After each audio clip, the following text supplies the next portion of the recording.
एक ship anchor पर है और उसके टॉप साइड टैंक, जिसको हम टीएसटी टैंक कहते हैं, जो बलास्टिंग के लिए यूज़ होता है, उसमें क्लीनिंग और पेंटिंग किया जाना था।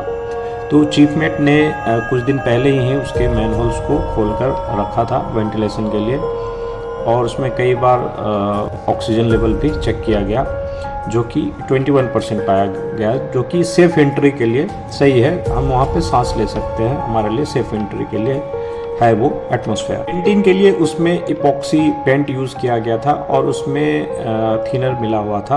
तो लगभग 2 घंटे तक थिनर मिले इपॉक्सी पेंट को स्प्रे गन के माध्यम से लगाने के पश्चात बालास्ट टैंक के अंदर विस्फोट हो जाता है, जिसके परिणाम स्वरूप टैंक का जो ढांचा होता है वो पूरी तरह से बिगड़ जाता है। और इस गंभीर समुद्री दुर्घटना में लगभग 5 क्रू की मृत्यु हो जाती है और उसमें से 3 क्रू जो है वो मिसिंग है। अब यहाँ पर होता क्या है कि ये विस्फोट और एक्सप्लोजन हुआ क्यों?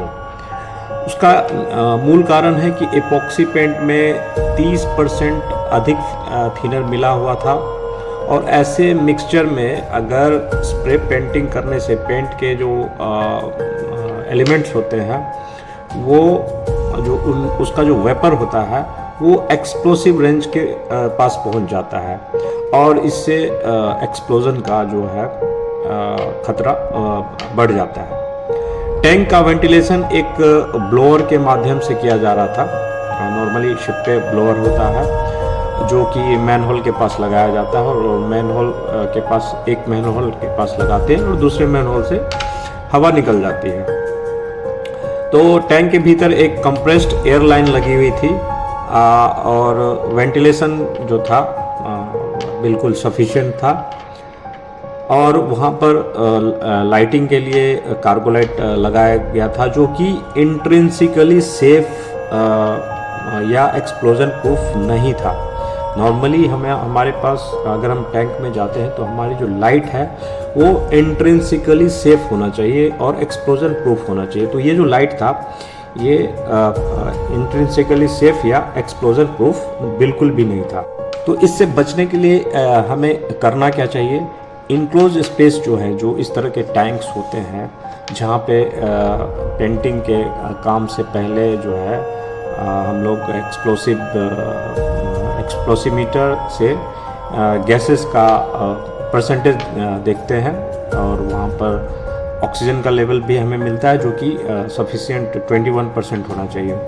स्प्रे पेंटिंग के लिए केवल अप्रूव्ड पेंट का जो है मिश्रण ही यूज़ किया जाना चाहिए, और अधिक थिनर वाले पेंट के यूज से बचना चाहिए। यहाँ पर जो है थिनर का इस्तेमाल ज़्यादा किया गया था क्योंकि वहाँ पर स्प्रे गन का यूज़ हो रहा था, और स्प्रे गन में हमें पतला पेंट चाहिए क्योंकि उसके नोजल्स जो होते हैं काफ़ी थिन होते हैं, तो वहाँ पे थिनर का यूज़ जो है ज़्यादा हुआ था।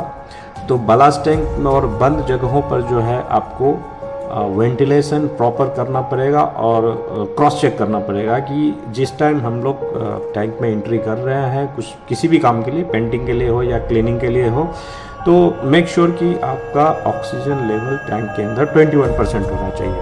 और इन कामों के दौरान आपको श्योर करना है कि आपकी जो लाइटिंग्स है, जो आप क्योंकि टैंक के अंदर बिल्कुल डार्कनेस होता है, तो वहाँ पे लाइटिंग के लिए आप कार्गो लाइट ले जाते हैं, लेकिन विच इज़ नॉट सेफ।